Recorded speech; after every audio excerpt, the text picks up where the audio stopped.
आप लोग अपनी बात रख लें, उसके बाद सिन्हा सर हमारी बातों पे जवाब देंगे, अपने विचार देंगे। शशि वासने जी प्लीज।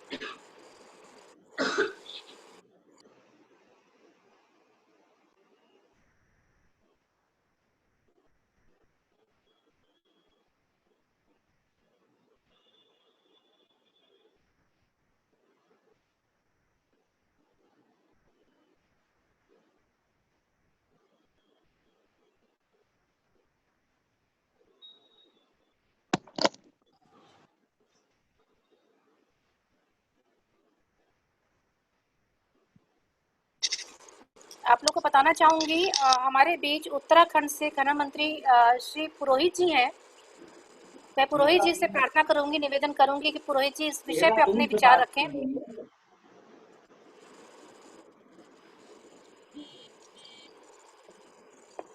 आदरणीय पुरोहित जी प्लीज अपने। हेलो, आवाज आ रही है? जी हाँ जी हाँ जी, आवाज आ रही है, लेकिन आप नहीं आवाज दिख रहे। आवाज आ रही है आपको? आवाज आ रही जी है? हाँ जी हाँ, आ रही है, आवाज आ रही है सर। जी जी जी, आप सबको नमस्कार। और आज गुरु पूर्णिमा का भी दिवस है। इस सब की भी आप सबको हार्दिक शुभकामनाएं, क्योंकि गुरु का बहुत बहुत स्थान बधाई आपको भी सर। हमारे जीवन में, गुरु का स्थान बहुत महत्व रखता है। चाहे वो माता के रूप में रहा हो, चाहे वो शिक्षक के रूप में रहा हो, चाहे सामाजिक रूप में कार्य करते हुए हम लोगों को जो भी ऐसे लोग मिले जिन्होंने हमको मार्गदर्शन दिया, आज उन सभी को मैं प्रणाम करता हूँ। और बहुत आपने जो ये विषय रखा है, मैं जी समझता हूँ कि अगर हम इस सामाजिक संस्था की बात करें तो मुझे बड़ा गौरव का अनुभव होता है कि राष्ट्रीय स्वयंसेवक संघ एक ऐसी सामाजिक संस्था जो पूरे जी विश्व में व्याप्त है और बहुत अग्रणी रूप से बिल्कुल। कार्य करती है। और हम उसके बाल स्वयंसेवक होने के नाते अपने को आज गौरवान्वित महसूस करते हैं कि कहीं पे भी ऐसी आवश्यकता होती है तो हम लोग वहाँ पे उपस्थित रहते हैं। तो हमारा पूरा संगठन अनम्यूट अनम्यूट कर दिया, आप बताइए। म्यूट म्यूट करिए अपने आप को प्लीज। आ गए हम। तो जो भी सामाजिक संस्थाएं हैं जी तो उनका तो एक बहुत महत्वपूर्ण स्थान इस समाज को दिशा देने में रहता है। क्योंकि अगर सरकार की योजनाओं की बात करें या ऐसी कोई भी आवश्यकता की बात करें जिसके लिए हमको जन जागरण की आवश्यकता है, तो वो बिना किसी भी सामाजिक संस्था के नहीं हो सकता। नहीं होता। क्योंकि जो व्यक्ति अपने को सामाजिक कहता है या जो संगठन अपने को सामाजिक कहता है, वो वास्तविक रूप से जनता के बीच में जाता है और उसकी आवश्यकता अनुसार वहां पर अपना सहयोग करने की कोशिश करता है। मैं समझता हूँ कि जो कोरोना का जो ये एक ऐसा काल रहा है जो विश्व में बिल्कुल महामारी के रूप में फैल चुका है, लेकिन आज भारत में एक ऐसी स्थिति हमारे बीच में हमारे सामाजिक संगठन ने उत्पन्न कर दी कि इस देश में कोई व्यक्ति भूखा नहीं सोया, ऐसा प्रतीत होता है। क्योंकि सामाजिक संगठनों ने न केवल सरकार की सहायता से बल्कि अपनी स्वयं की सहायता से भी बहुत कुछ करा। और सामाजिक संगठन समाज में जिंदा रहने चाहिए, लेकिन हमारे जो लोग हैं वो कृपया इस चीज को भी ध्यान दें कि कुछ ऐसे सामाजिक संगठन बन जाते हैं जो काम तो नहीं करते, लेकिन अपनी छवि, जो संगठन के दूसरे लोग जो अच्छा काम करते हैं उनकी छवि को भी धूमिल करते हैं। तो मैं सिर्फ आज आपकी रैली के माध्यम से, वर्चुअल रैली के माध्यम से भी उनसे अनुरोध करना चाहूंगा कि संदेश सब जगह जाए कि जो वास्तविक लोग हैं वो वाकई धरातल पे काम करना चाहते हैं, तो वो वास्तविक लोगों के साथ जुड़े। कभी कभी बहुत अच्छे लोग होते हैं, सामाजिक लोग होते हैं, समाज के साथ जुड़ना चाहते हैं, लेकिन कोई ना कोई ऐसी संस्था उनको मिल जाती है जो उनको अपना गलत दिशा में होती है, तो वो उनको भी ऐसी प्रतिभाओं को रोक देते हैं आगे आने से। तो हमारे जितने भी सामाजिक संगठन हैं वो ऐसी जागरूकता भी रखें कि कोई ऐसे संगठन जो समाज में काम नहीं करते लेकिन उसका लाभ लेने की कोशिश करते रहते हैं, तो उनको अवॉइड करके वास्तविक रूप में जो संगठन काम करने वाले हैं उनके साथ मिलकर सामंजस्य बनाकर एक दूसरे का सहयोग करते हुए सभी देश के लोगों को, आम जनमानस को जो भी योजनाएं हैं या जो भी आवश्यकता है और जिस उद्देश्य से कुछ संस्थाओं की वो उत्पत्ति हुई है, क्योंकि प्रत्येक संस्था किसी ना किसी उद्देश्य को लेकर आगे बढ़ती है। चाहे वो महिला उत्थान की बात करें, चाहे बाल उत्थान की बात करें, चाहे आप स्वच्छता अभियान की बात करेंगे, चाहे आप स्वास्थ्य मिशन की बात करेंगे, तो जो मिशन उन्होंने लिया है, कम से कम अपने उस मिशन को वो संपूर्ण करें और अपना और अच्छे से अच्छा देने का प्रयास करें, जिससे कि ये जो हमारी संस्थाएं हैं और इसके प्रति लोगों का विश्वास और अच्छा बढ़े। और मैं उन सब संस्थाओं को जिन्होंने कोरोना के समय में अपना अमूल्य समय देकर अपनी चाहे तन मन धन के साथ जो आम जनता का सहयोग किया, सरकार का सहयोग किया, आज मैं प्रदेश सरकार की तरफ से भी उन सबका धन्यवाद करना चाहता हूं। और अपने जो ऐसे पुलिस वाले हुए या हमारे सफाई कर्मचारी हुए, डॉक्टर्स हुए और संस्थाएं हैं, जितनी भी संस्थाएं हैं, मैं सभी का जो है तहे दिल से आभार व्यक्त करता हूं। और भविष्य में भगवान से ये प्रार्थना भी करता हूं कि कोरोना का जो महामारी का समय है, जिसने हमको बहुत कुछ सिखाया है कि आज वर्तमान में हमें जीवन को जीने की कितनी आवश्यकता धन की है, कितने रिश्तों की हमें आवश्यकता है। हम लोग बहुत सारे रिश्ते बना लेते हैं लेकिन वो निभा नहीं पाते। और आज हमें कोरोना ने वास्तविक रूप से ये बता दिया है कि किस चीज की कितनी आवश्यकता है। जिनसे थोड़े हो उनको संभाल के रखें, हमारे पास धन थोड़ा है उसको संभाल के रखें, हर जो सहयोग जनता कर सके वो करें। और भगवान से प्रार्थना करता हूँ कि जल्दी ये महामारी समाप्त हो और आप सब लोग जिस मिशन में लगे हैं आपका मिशन संपूर्ण हो, हमारा भारत आगे बढ़ते हुए विश्व गुरु बने और आप सबका इसमें सहयोग रहे। इसके साथ अपनी बात को समाप्त करता हूँ। जय हिंद। मैडम, आदरणीय सर जी से कुछ मैं प्रश्न करना चाहता हूँ, अगर आपकी अनुमति हो। जी बिल्कुल, जी बिल्कुल, जी बिल्कुल। मैडम जी, सर जी ने जो कहा वो सब तो मतलब सरकार कर ही रही है, सरकार की योजना में है, सरकार आगे उस बात को बढ़ाएगी। लेकिन हमारा ये कहना है कि जो कोरोना काल में अभी तक जो मतलब स्थितियां हैं वो तो अलग है, लेकिन आने वाले कल में जो स्थितियां होने जा रही हैं, बेरोजगारों की संख्या बढ़ने जा रही है, ये दूसरी बात है कि सरकार ने भुखमरी को रोकने के लिए प्रयास कर लिया है और जो है सरकार सबके खाते में पैसे भी डाल रही है। लेकिन जो जितनी जनसंख्या हमारी है, क्या उसके अनुपात में सरकार हम लोगों को सहायता उपलब्ध करा पाएगी कि कोई ऐसी विकट स्थिति ना आने पाए भारतवर्ष में? आदरणीय सर जी, ये प्रश्न मुझसे है या किसी और से है? सर आप प्रशासन के अंग हैं, तो इसलिए सर आपसे है आदरणीय सर, विनम्रता पूर्वक आपको मेरा प्रणाम। मेरा आपसे निवेदन भी है और मैं आपको ये सहर्ष कहना भी चाहता हूं कि अगर हम केंद्र सरकार की बात करते हैं तो केंद्र सरकार में हमारे यशस्वी प्रधानमंत्री और उनकी जो कैबिनेट है, जितने सहयोगी लोग हैं, वो आज पूर्णतः इस विषय में चिंतित है। और प्रत्येक व्यक्ति जिसकी आवश्यकता अनुसार जो भी हम लोग कर सकते थे, प्रदेश सरकार चाहे धन की व्यवस्था हो, चाहे भोजन की व्यवस्था हो, उसके आने जाने की व्यवस्था हो, उस व्यवस्था को सरकार ने पूर्ण करने का प्रयास किया। क्योंकि आज अगर की विपत्ति आई है तो ये विपत्ति बताकर नहीं आई कि इसके लिए पहले से तैयारी कर ली जाए। विपत्तियां जब भी आती है तो अचानक आती है। और प्रदेश सरकार तो पहले से पूर्णतः लगी हुई थी कि हम लोग पलायन को किस प्रकार रोक पाए, अपने लोगों को यहाँ कैसे वापस बुलाएं, प्रवासियों को कैसे वापस बुलाएं। और देखिए आज कोरोना के समय में वो सब लोग वापस आ रहे हैं और प्रदेश सरकार जो है ऋण उपलब्ध करा रही है कि बिना ब्याज के आप लोग ऋण लें और इस कार्य को करें कि जिससे कि आप लोग जो है यहाँ पर अपने स्थान पर रहकर अपने को स्वावलंबी बना सके। स्वदेशी की बात भी हमारी सरकार द्वारा की जाती है, माननीय प्रधानमंत्री जी द्वारा, प्रदेश सरकार द्वारा भी। और स्वदेशी के लिए आगे की चाइना के जितने एप्स हमने बंद कर दिए हैं, तो उससे जो है कहीं ना कहीं जो हमारे भारत की जो एप्लीकेशंस हैं, जो हमारे आईटी के लोग हैं, उनके लिए एक कंपनी बनाई है, जो कंपनियां काम कर रही हैं, उनके लिए अच्छा भविष्य, सुनहरा भविष्य खड़ा हो रहा है। और देखिए कुछ समय की दिक्कत है, मैं समझता हूँ कि जल्दी ये दिक्कतें दूर होंगी। और प्रदेश सरकार और केंद्र सरकार इसके लिए पूर्णतः वचनबद्ध है और वो पूर्णतः इसके लिए प्रयास कर रही है, योजनाएं बना रही है और वो धरातल पर उतरेगी। क्योंकि आज वर्तमान में चाहे चाइना की स्थिति से कहें, हम नेपाल से, पाकिस्तान से, भूटान से, अब अगर हम सभी स्थितियों का आकलन करें तो आज देश को कई मोर्चे पर जुड़ना पड़ेगा। तो ऐसी स्थितियों में मैं समझता हूँ कि हम सबको धैर्य और भरोसे की आवश्यकता है और जो सरकार है आम जनता के लिए अपना पूर्ण देगी, पूर्ण प्रयास करेगी, ऐसा मेरा मानना भी है और मेरा आश्वासन भी। धन्यवाद सर, आपने अपने बहुमूल्य समय में से हमें समय निकाल के दिया। लेकिन एक प्रश्न इससे जुड़ा हुआ मेरा भी है।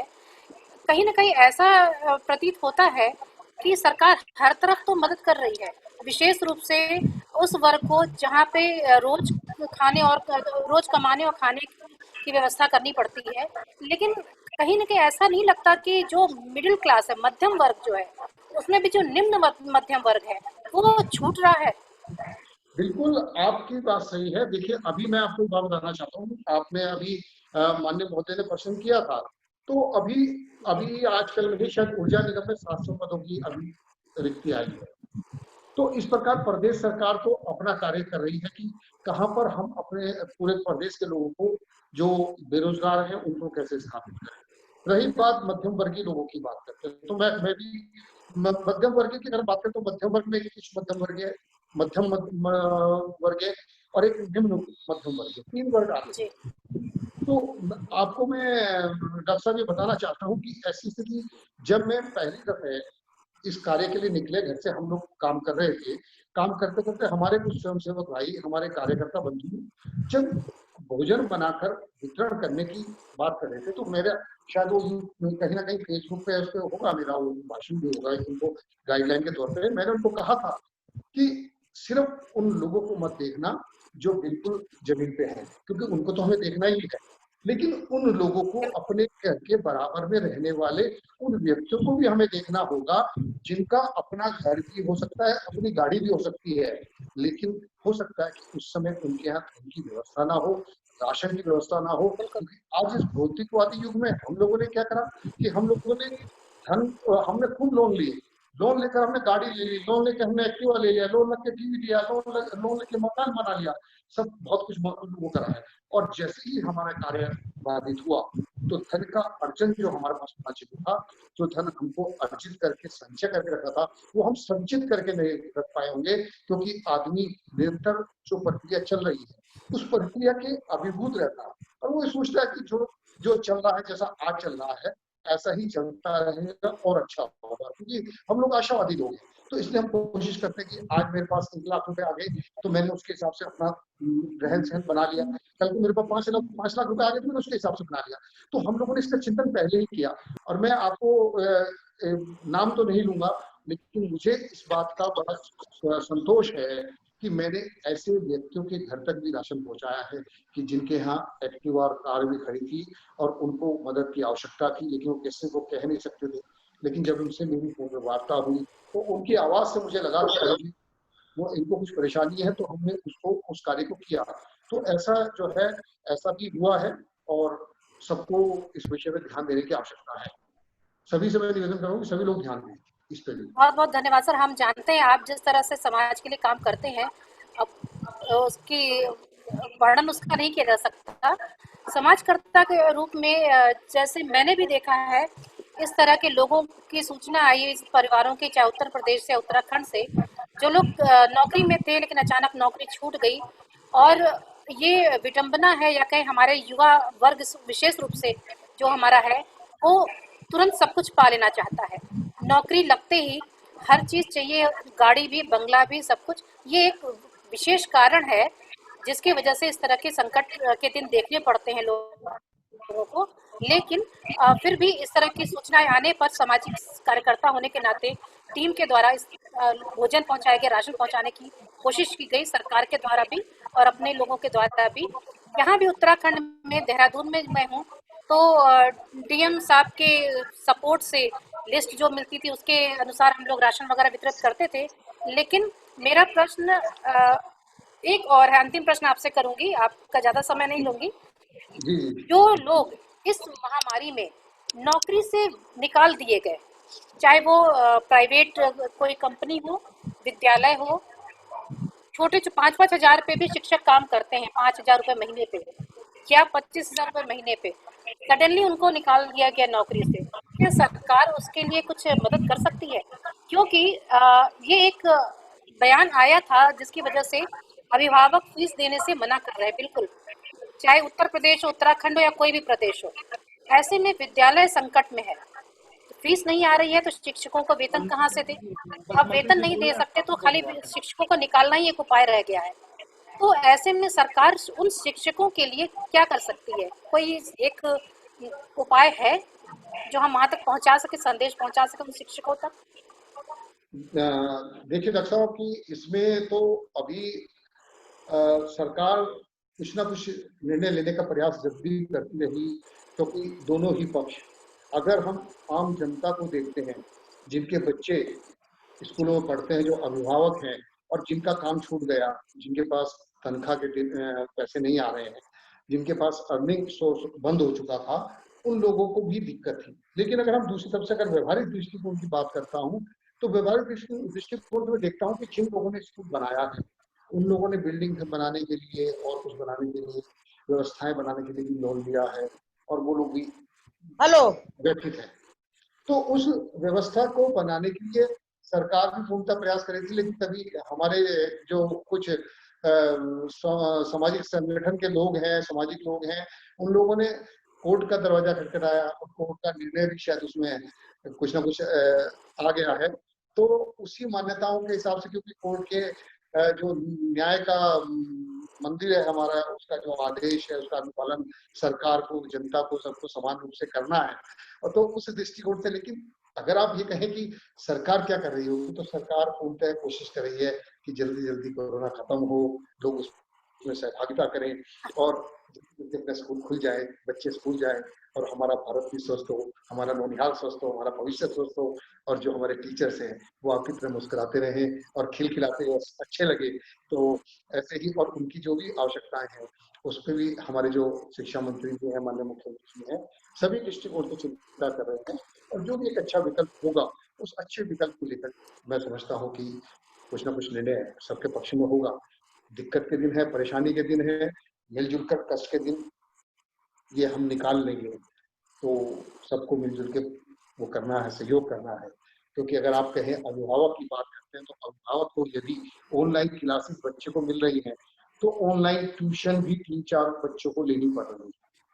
अभिभावक वहां भी पैसे है ना, और जो टीचर्स ऑनलाइन क्लासेस दे रहे हैं, तो मैं समझता हूं कि वो लोग ऑनलाइन फीस भी ले रहे हैं, और ऐसे बहुत रिकॉर्ड मिल जाएंगे।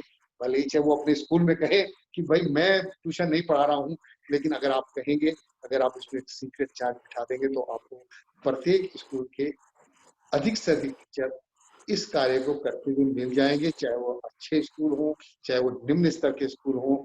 देखिए सबके पास आज हमारा कहना चाहिए मॉडर्न टाइम है, और ये जो हम जिस माध्यम से आप हम चर्चा कर रहे हैं, और वो चर्चा का माध्यम एक ट्यूशन का, एक स्कूल का माध्यम बना, ऑनलाइन क्लासेस चलने का माध्यम बना।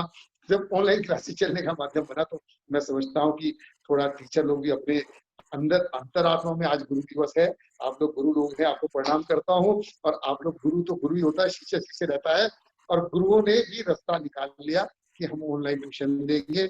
और आपको ये नहीं समझ में आ रहा होगा कि पहले एक टीचर 3-4 सब्जेक्ट, 2-3 सब्जेक्ट एक बच्चे को, स्टूडेंट को पढ़ा रहा था, लेकिन आज वो अलग अलग चैप्टर के हिसाब से, अलग अलग सब्जेक्ट के हिसाब से पढ़ाकर अलग अलग सब्जेक्ट की फीस चार्ज कर रहा है। और अगर आप चाहें तो इसके रिकॉर्ड भी उपलब्ध हो सकते हैं, और अगर नहीं, अगर आप चाहें तो इसके रिकॉर्ड भी उपलब्ध हो सकते हैं। हाँ, मैं समझता हूँ कि 100% अगर शिक्षक हैं, तो 70% शिक्षक जो हैं वो जरूर इस कार्य को कर रहे हैं, और कृपया आप लोग भी ध्यान दें। तो इसलिए जो समय कष्ट का है, वो सबका मिलजुल कर वो करें। और इसको मैं समझता हूँ कि मेरा अनुरोध भी है, अगर इस माध्यम से शिक्षक लोग कमा रहे हैं, ट्यूशन देकर कमा रहे हैं, तो वो थोड़ा सा धैर्य रखें, और अपने स्कूल के जो ओनर्स हैं और जो अभिभावक हैं, उनका भी वो सहयोग करें। मैं पुनः आप लोगों से पूछना चाहूंगी इसमें। जी दीदी। मात्र इतना, जैसे आपने कहा कि किसी हेलो बॉडी भी है, तो उसके हमने बेसिक चीजें जैसे भोजन इत्यादि आया, तो मेरे ध्यान में विषय आया है कि वो डिलीवरी वैन तक का काम कर रहे हैं टीचर। तो अगर हम उनको एक बेसिक थोड़ी सी कुछ हेल्प ऐसी पहुंचा सके, ऐसा कुछ निर्णय लिया जा सकता है क्या, कि जहाँ बिल्कुल ही क्राइसिस है वहाँ उनको इतनी मदद पहुंचाई जाए कि बेसिक सर्वाइवल तो हो सके। बड़ी बहन जी का जो ये प्रश्न है, तो बहन जी मैं आपसे ये निवेदन भी करना चाहता हूँ कि जिस व्यक्ति ने योग्यता के दम पर कुछ हासिल करा है, जिस व्यक्ति में योग्यता है, तो उस योग्यता का उपयोग इस टेक्नोलॉजी के माध्यम से भी कर रहा है, जिस टेक्नोलॉजी से आप हम बात कर रहे हैं। लेकिन यदि कहीं ना कहीं शिक्षक अपने को, या तो उनका विषय ऐसा हो कि वो ट्यूशन देने में हेलो? सक्षम नहीं है, तो मैं नहीं कह सकता। लेकिन आज ऐसे ऐसे, मैं आपको, बहुत टीचर्स हैं, मैं नहीं चाहता कि इस विषय में हम जाएं, जिनका जीवन चल रहा है, जिनकी गृहस्थी चल रही है, हम उनको डिस्टर्ब करें, क्योंकि बहुत से स्कूल्स जो हैं इस चीज का एफिडेविट लेके रखते हैं कि आप बच्चों को ट्यूशन नहीं देंगे। लेकिन मैं खुद, मेरे बच्चे खुद अभी हाई स्कूल में बेटा है, तो ऑनलाइन क्लासेस, ऑनलाइन ट्यूशन, सब चीजें रेगुलर में देख रहा हूँ। पास पड़ोस के बच्चों को भी देख रहा हूँ कि वो दिन रात बाहर खेल भी नहीं पा रहे हैं और ट्यूशन में, और माँ बाप क्या है, वो ऑनलाइन फीस भरने में लगे।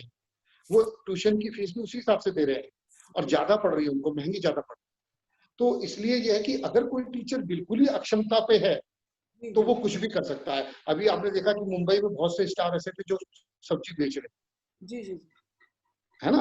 तो ऐसा नहीं है कि कोई भी व्यक्ति, अगर उनका अपना चिंतन और अपना जो है स्वाभिमान और अपने पे भरोसा अगर बना हुआ है, तो मैं समझता हूँ कि ये दुख का क्षण, हम इतने दिनों से कमाते हैं, इतने दिनों तक हमने काम कर रहा है, वर्षों वर्ष हमारे प्रवासी मजदूर दूसरे क्षेत्रों में रहे, काम करने गए, 10 साल उन्होंने काम करा और 3 महीने की रोटी अर्जित नहीं कर पाए।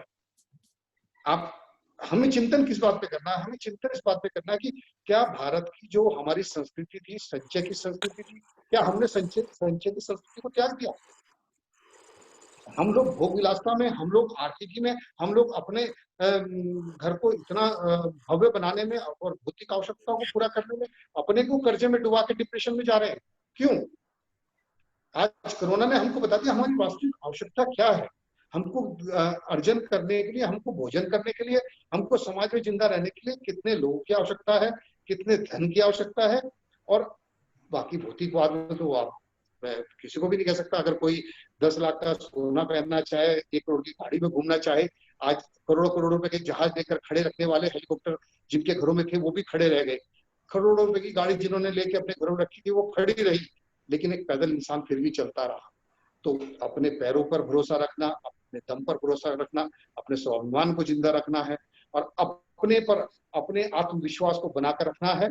तो हमको काम करने में, और अगर कोई व्यक्ति काम कर रहा है तो मैं समझता हूँ कि उसमें भी कोई बुराई नहीं है। हमें अपना जीवन चोरी चकारी से नहीं, मेहनत करके चलाना है। मैं उन शिक्षक को भी वो साधुवाद देना चाहता हूँ और उनको प्रणाम करना चाहता हूँ कि अगर वो सब्जी बेचकर अपना घर चला रहे हैं, चोरी तो नहीं कर रहे हैं।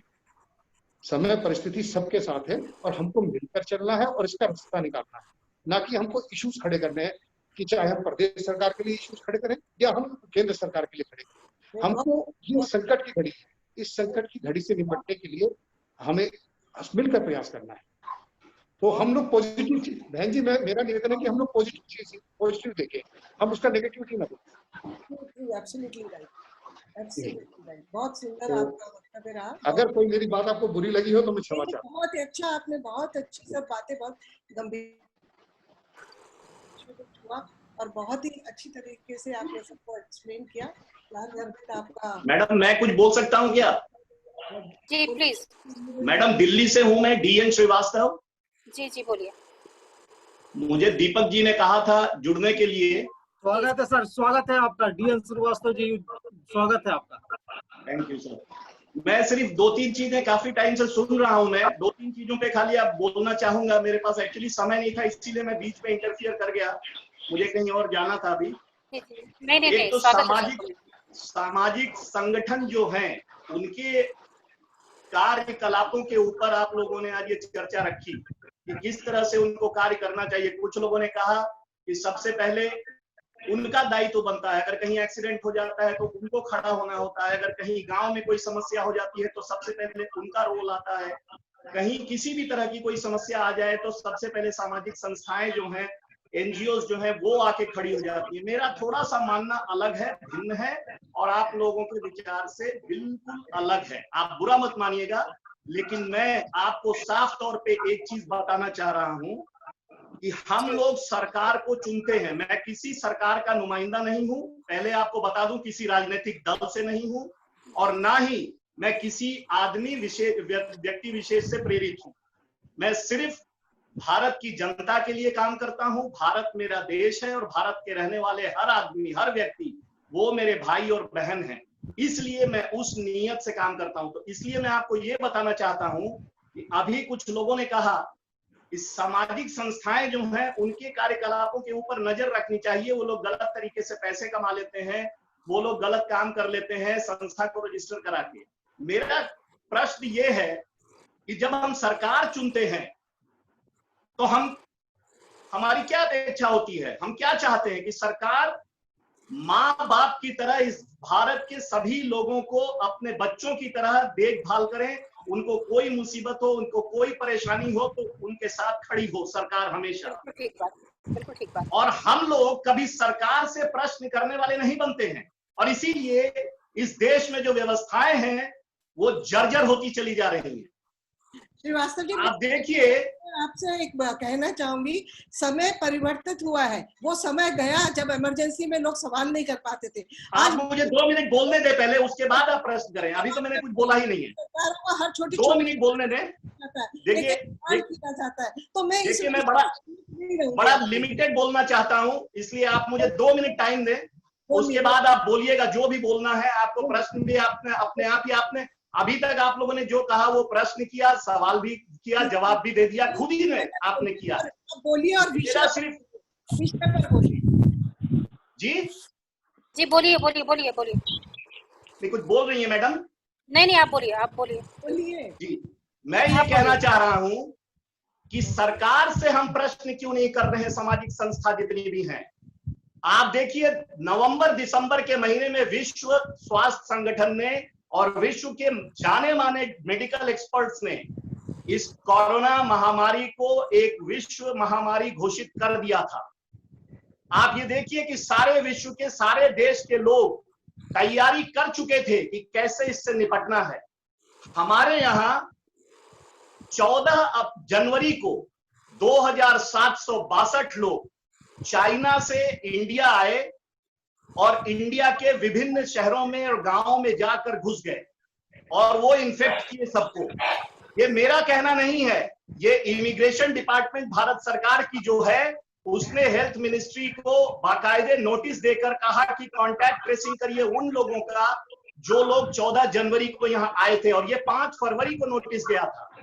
और 7 फरवरी को हमारा प्रोग्राम जी न्यूज पे और न्यूज 18 इंडिया पे आया था, जिसमें मैं बार बार कह रहा था कि आप लोग सबसे पहले मास्क वितरित कर दीजिए ताकि ये कोरोना स्प्रेड होने से रुक जाए। आप सामाजिक संस्थाओं से अपेक्षा करते हैं, आप सामाजिक संस्थाओं से उम्मीद करते हैं कि हम लोग काम करें दिन रात। 133 करोड़ लोगों को जब सरकार बैठी है और सरकार की जिम्मेदारी है कि उन लोगों को सुरक्षित करे और स्प्रेड ना हो इस कोरोना वायरस का, आप बताइए कि क्या एक भी मास्क किसी को दिया गया? 5 मई को पहली बार मास्क और पीपीई पर्सनल प्रोटेक्शन जो है वो बनाने की बात हुई, पहली बार। जब तक हम 7 वीडियोस बना के और वितरित कर चुके थे कि देखिए ये है सरकार के लोग जो बिना फ्रंटलाइन वर्कर्स, हेल्थ वर्कर्स और जो स्वीपिंग वर्कर्स थे, एक भी कोई भी कर्मचारी के पास ना तो पीपीई था, ना उसके पास ग्लव्स था, ना उसके पास मास्क था। ऐसे हालत में आप कोरोना स्प्रेड को कैसे रोक देंगे? जब विश्व स्वास्थ्य संगठन कह रहा कि आप इसका कोई इलाज नहीं कर सकते, इसके लिए कोई दवा नहीं बनी, कोई मेडिसिन नहीं है, कोई वैक्सीन नहीं है, आपको सिर्फ बचाव करना है, तो आपको सबसे पहला एक ठोस कदम उठाना था बचाने के लिए। एयरपोर्ट से आपने 14 जनवरी को क्यों निकलने दिया? मैं प्रधानमंत्री की बात करूंगा। 14 अप्रैल मैं बोलना चाहता हूँ कुछ, कहा था थोड़ा विषय से हम लोग भटक रहे हैं। हम विषय से नहीं भटक रहे, हमारा विषय आलोचना नहीं है। संस्था का जो दायित्व है वो मैं बता रहा हूँ। सामाजिक संस्था का दायित्व ये भी होना चाहिए कि सरकार से सवाल करे। सर एक मिनट, यहाँ पर ये नहीं कहा जा रहा है कि सरकार को सामाजिक संस्थाओं से अपेक्षाएं हैं। यहाँ पे ये बात हो रही है, क्या सामाजिक संस्थाएं सरकार की मदद कर पा रही नहीं, है? आप सरकार ये बात नहीं डॉक्टर साहब हम लोग विषय से भटक रहे हैं। नहीं, विषय से नहीं भटक रहे हैं सर, आप विषय को घुमाना चाह रहे हैं। आप नहीं। देखिए सरकार को ये समझना, देखिए ये इस समय तो 1 मिनट मैं बोल लूं। इस समय ये है। आप लोग कंटिन्यू रखिए, क्योंकि मैंने कहा था मेरे से आपसे मतभेद रहेगा। कोई बात नहीं, आप लोग कंटिन्यू रखिए। थैंक यू वेरी मच, आप लोगों ने मुझे बुलाया, थैंक यू। ज्योति जी आपसे निवेदन है कि वो मैडम सैल तन्या को पहले बुलवा दीजिए। ज्योति जी। जी जी, नीरा दीदी कुछ कहना चाह रही। नीरा दीदी आप बोलिए। मैं इतना ही कहना चाह रही हूँ कि ये जो सूचनाएं दे रही बिल्कुल गलत है। हमारे पास जिस वक्त मास्क की जरूरत थी, मास्क मैन्युफैक्चरिंग शुरू हुई है।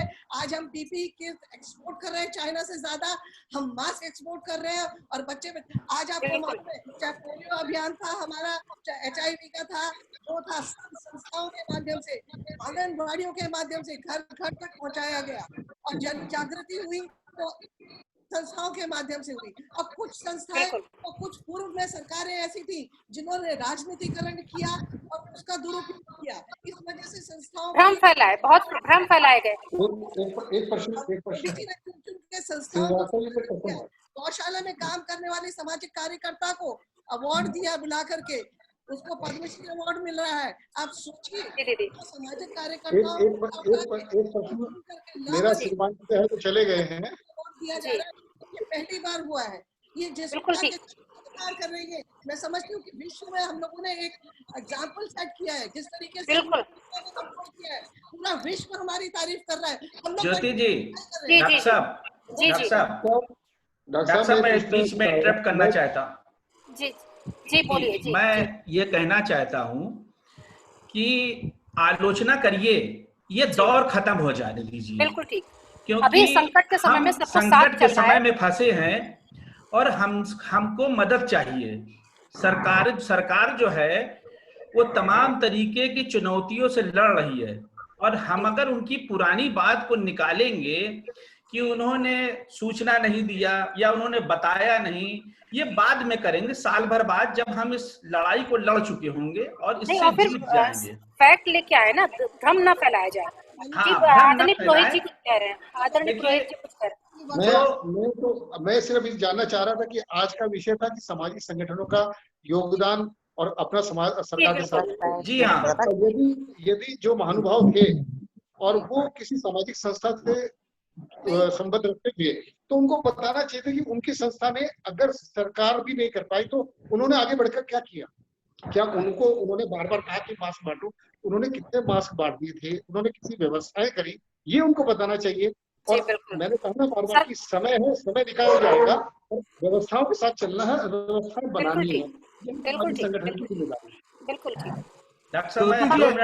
ज्योति जी इलाहाबाद यूनिवर्सिटी चाहूंगा। ज्योति जी, एक बात और क्लियर हो जानी चाहिए कि आपका विषय है कि सरकार के सामने मुख्य चुनौतियां क्या है। उन मुख्य चुनौतियों में जो स्वयंसेवी संस्थाएं हैं और जो व्यक्तिगत सोशल वर्कर हैं वो क्या कर सकते हैं। तो यहाँ सभी से अनुरोध है जो चुनौतियां हैं, जो देश के सामने चुनौतियां हैं, उसमें सामाजिक संस्थाएं क्या कर सकती हैं। तो देश के सामने चुनौतियां ही नहीं है। सबसे अनुरोध है कृपया विषयांतर न करें, विषय पे बात करें। ये बहुत महत्वपूर्ण बात आपने कही है। ये बात आपने जी जी जी समाज के कई स्तंभ होते हैं, उसमें एक स्तंभ होता है हमारा फिल्म और मीडिया। हमारे बीच में नवनीत श्रीवास्तव जी हैं। ज्योति मैडम जी जी ज्योति मैडम जी मैडम काफी देर से बोलना चाह रही हैं। उनको अवसर दे दीजिए जैसे वो जो है। जी जी जी बिल्कुल। और अविनाश श्रीवास्तव जी हमारे पास आ गए हैं, इलाहाबाद यूनिवर्सिटी के प्रोफेसर हैं। तो अविनाश श्रीवास्तव जी का अभिनंदन है, वंदन है, प्रणाम करता हूँ सर आपको। स्वागत है। हमारे बीच में सर भी बहुत देर से प्रतीक्षा कर रहे हैं। हेलो जी सर, नमस्कार जी। मैं शारदा श्रीवास्तव बोल रही हूँ। जी जी प्रदेश है भारतीय जनता पार्टी प्रदेश। जी ऐसा है इतनी से गुजर रहा है, इतनी कठिन परिस्थिति से गुजर रहा है, चाहे कोरोना हो, चाहे वो चीन का मसला हो, इलेक्शन का मसला हो, इतनी बुरी परिस्थितियां देश गुजर रहा है। इस समय जितने एनजीओ है, सामाजिक कार्यकर्ता, ये सरकार के हाथ पैर है। और सरकार कोई खुद आके नहीं, मोदी साहब आके मास्क बांटेंगे। मैंने खुद मेरी एनजीओ मैंने मास्क बनवाए और जगह जगह बांटे, झुग्गी झोपड़ियों में जाके अनाज दिया, कपड़े दिए। और जो ये प्रवासी आ रहे हैं मजदूर, इनके लिए भारतीय जनता पार्टी के जो कार्यकर्ता उन्होंने इतना अभूतपूर्व कार्य किया कि जगह जगह उनको चप्पलें दी तो नंगे पा रहे थे, भोजन दिया गया, टैंकर लगवा के। मैं कुछ जो रातों दिन जुटे हुए हैं और सामाजिक काम कर रहे हैं। देखिए राजनीति अपनी जगह और राजनीति कोई राजनीति और हमारा सौभाग्य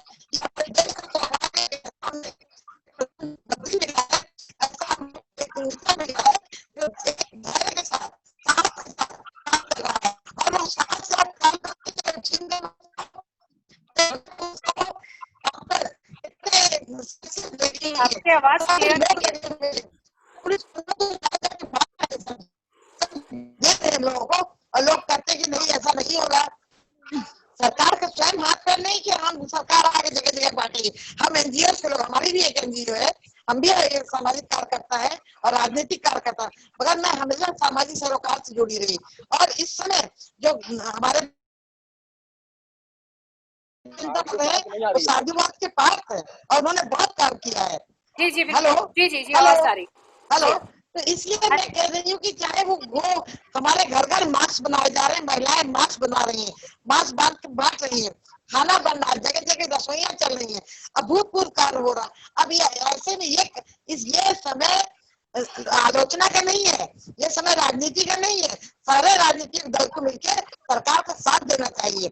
जब बांग्लादेश की लड़ाई हो रही थी तो विपक्ष में थी भाजपा और प्रधानमंत्री वो अटल बिहारी वाजपेयी ने कहा था कि इंदिरा गांधी दुर्गा जी की तरह काम कर रही है। तो इस तरह सरकार का साथ देना चाहिए, सरकार का साथ देके देश को आगे बढ़ाना चाहिए और एक हिम्मत के साथ काम करना चाहिए। एनजीओ बहुत काम कर रहे हैं, मैंने देखा है।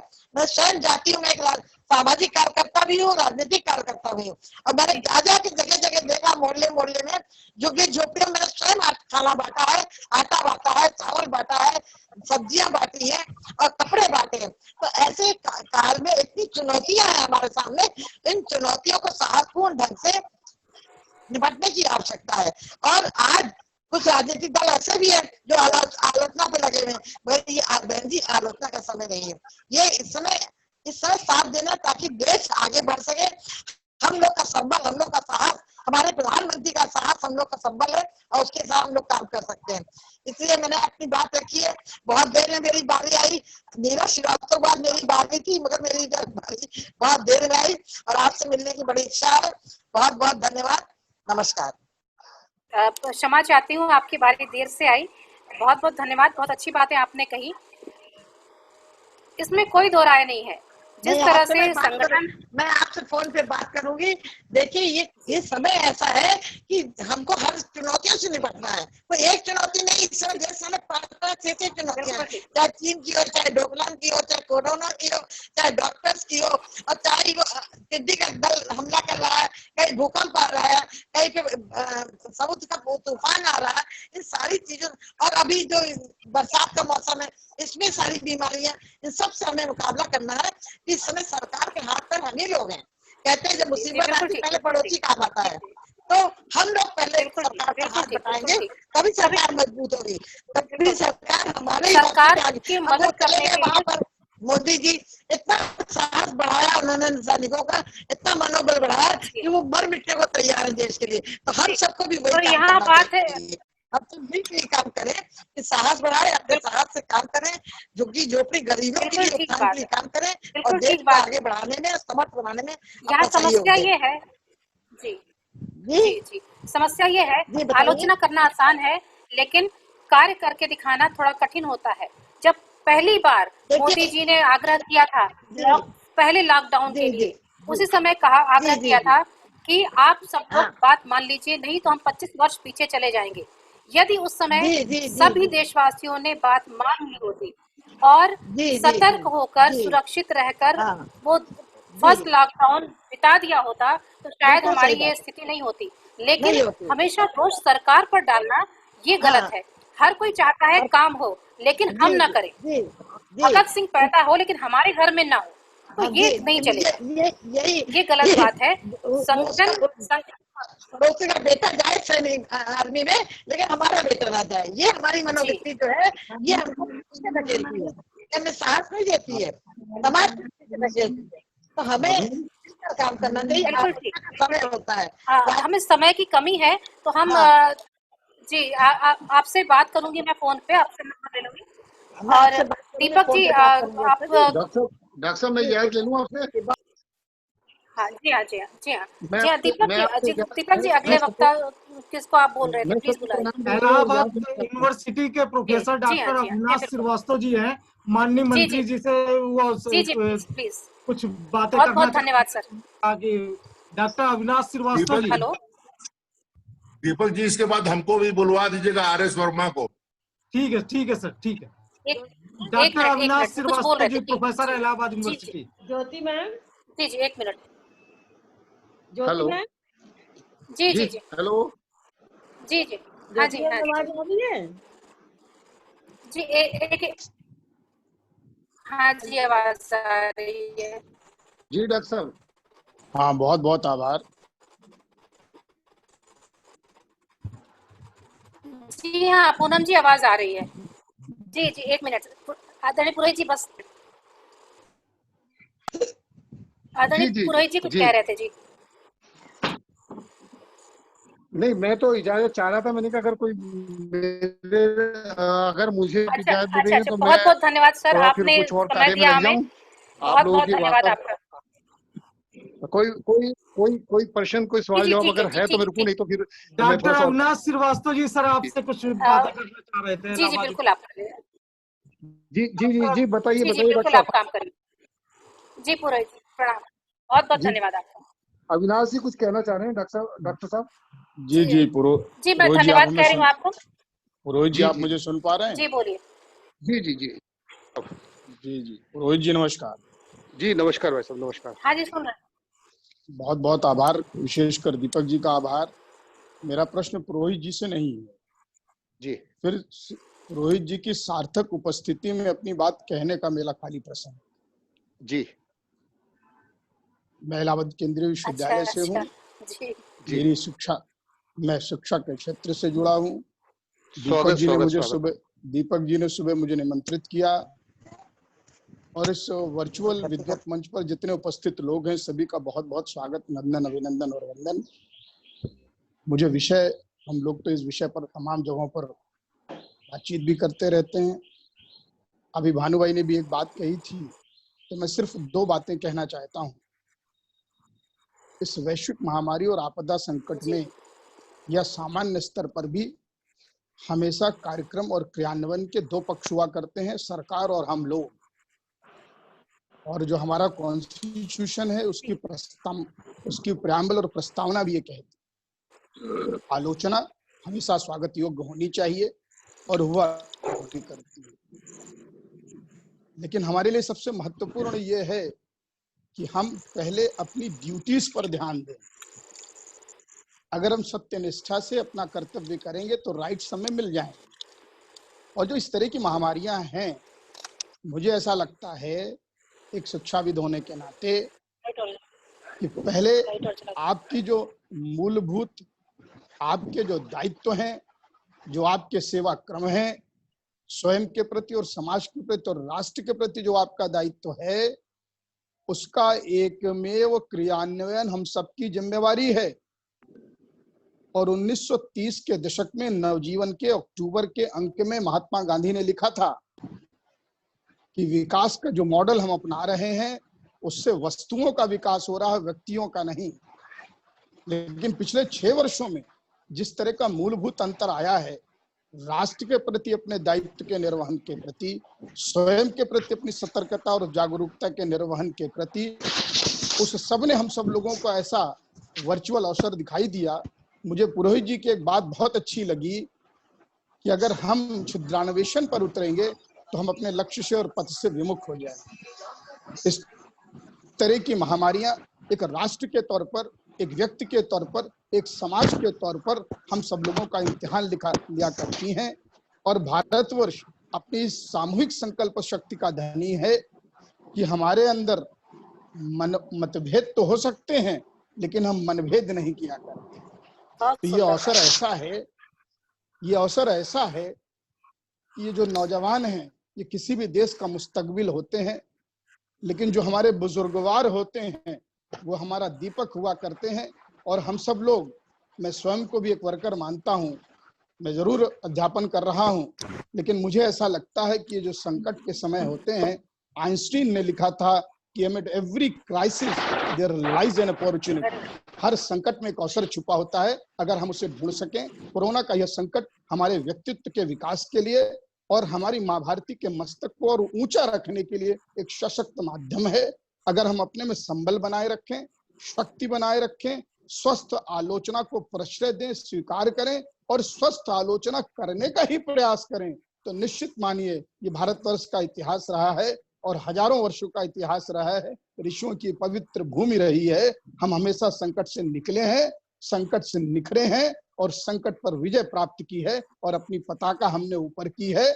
और अंत में चलते चलते इन पंक्तियों के साथ में इस वर्चुअल मीटिंग के सभी आयोजकों को धन्यवाद देना चाहूंगा कि यही जज्बा रहा तो मुश्किलों का हल भी निकलेगा, और जमीन बंजर हुई तो क्या वहीं से जल भी निकलेगा। मुसीबतों से न घबरा, न मायूस हो ए मेरे साथी, इन्हीं काली रातों के दामन से सुनहरा कल भी निकलेगा, सुनहरा कल भी निकलेगा। बहुत बहुत आभार, बहुत बहुत धन्यवाद। बहुत बढ़िया लक्ष्मण, बहुत बढ़िया, बहुत बढ़िया। और आज जो स्थिति है, जैसे कहा आपने कि कोई ना कोई रास्ते निकलने हैं, ऐसे ही स्वावलंबी और स्वदेशी का जो मंत्र हमारे भारत का था वो पुनः स्थापित होगा।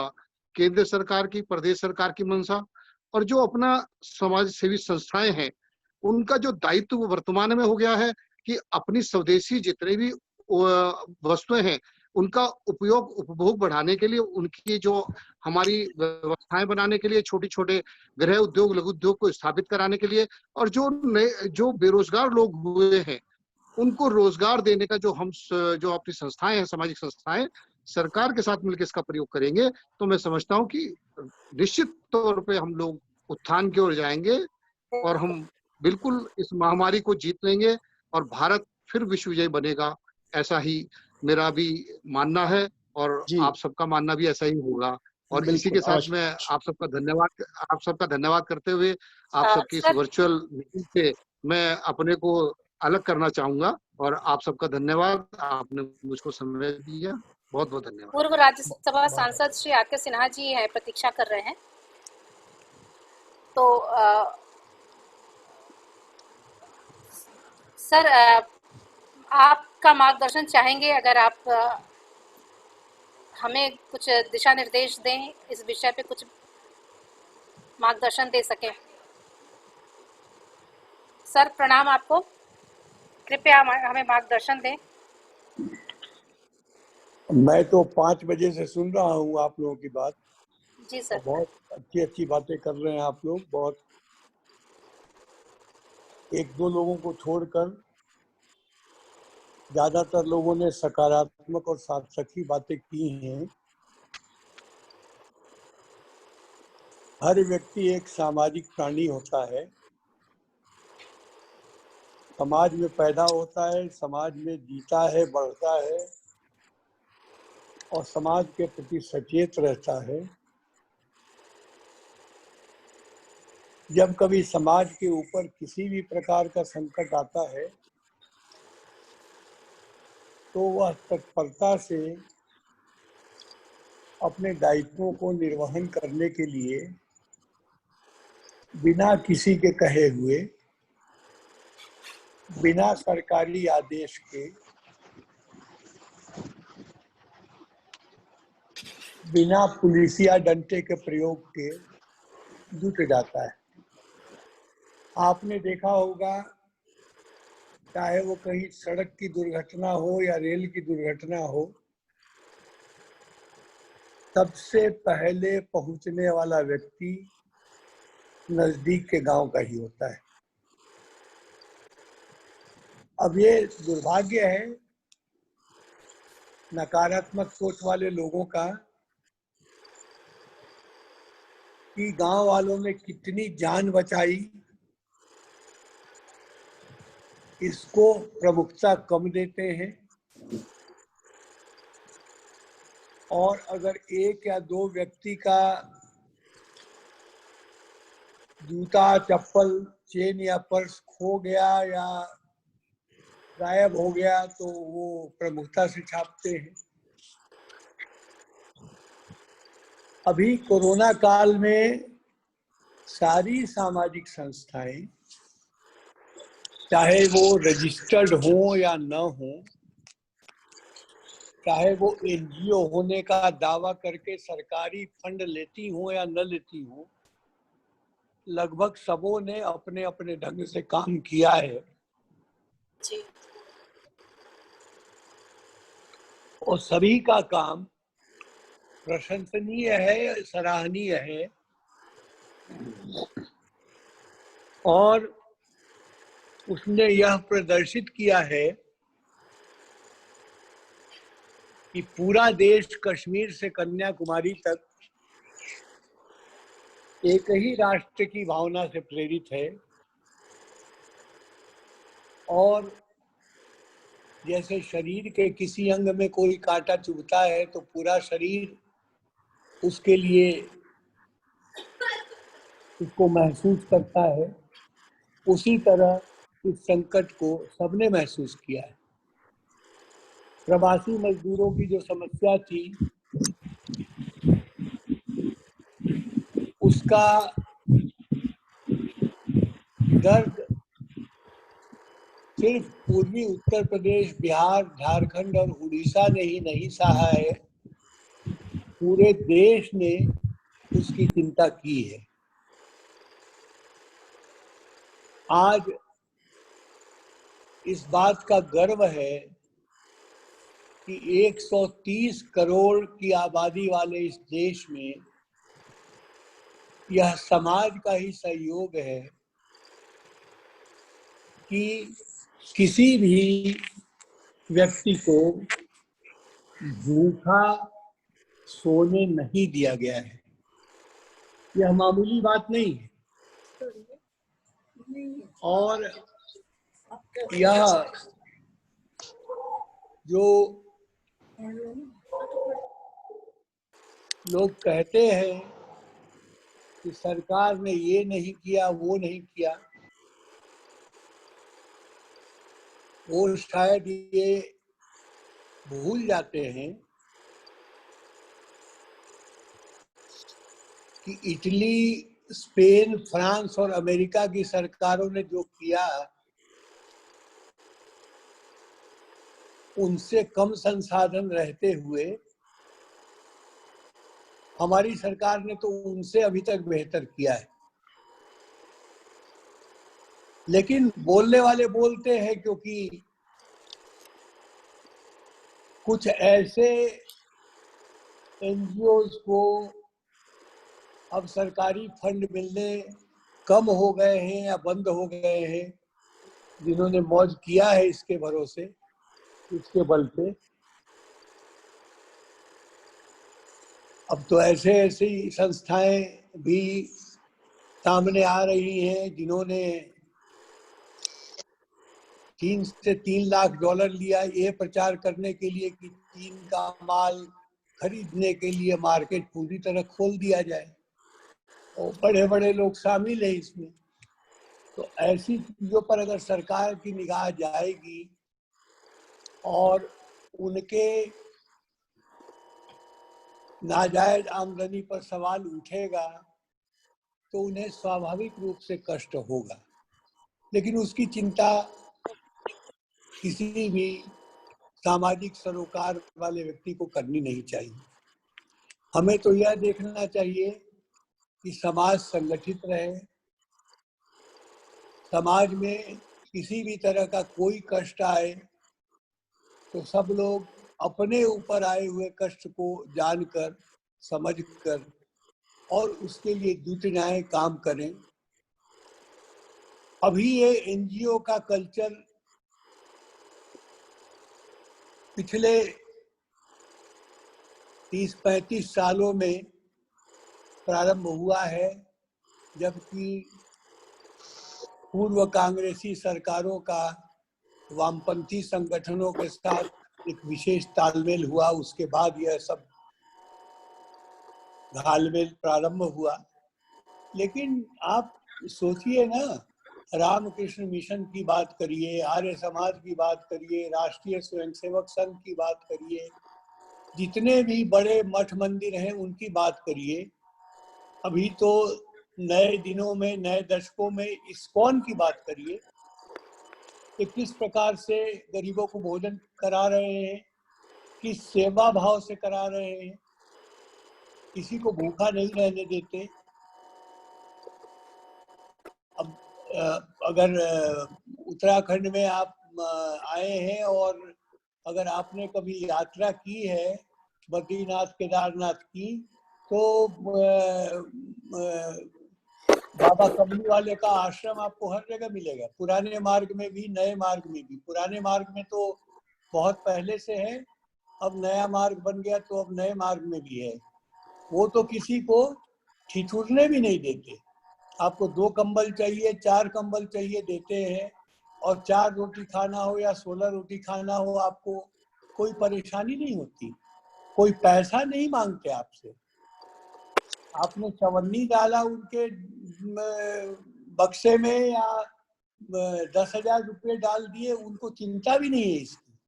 सेवा भाव से काम करते हैं। सेवा भाव से काम करने वाला जो संगठन है वही सही ढंग का सामाजिक संगठन कहलाने का अधिकारी है। और इस बात को जरूर हम लोगों को, सामाजिक कार्यकर्ताओं को, जिसे सोशल एक्टिविस्ट भी आजकल कहते हैं, बिल्कुल सतर्क और सचेत रहना चाहिए कि जो अपने को सामाजिक संगठन कह रहा है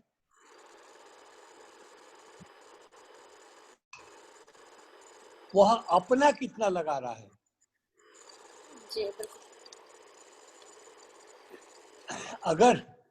अगर उसने घर में दिया जलाने के बाद मस्जिद में दिया जलाया है तो वो बात ठीक है, लेकिन उसने अगर अपना एक ढेला नहीं लगाया और रसीद काट रहा है, सबों से चंदा इकट्ठा कर रहा है, तो थोड़ा सचेत रहने की जरूरत है।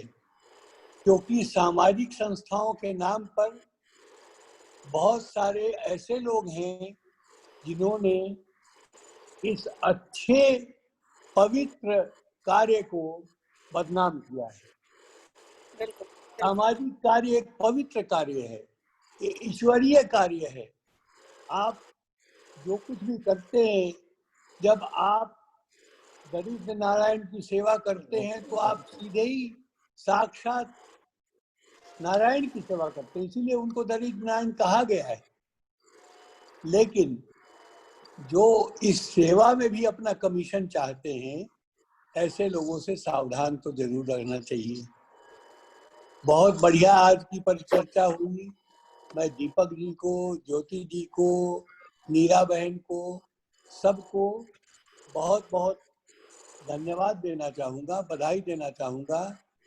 पुरोहित जी को, जितने लोग आए लगभग सभी लोगों ने अपना सार्थक योगदान दिया। और इस वर्चुअल कनेक्टिविटी में आप सामाजिक दूरी को कम कर रहे हैं। मैं बराबर ये कहता हूँ, लिखता भी हूँ कि ये सोशल डिस्टेंसिंग गलत शब्द का प्रयोग हो रहा है।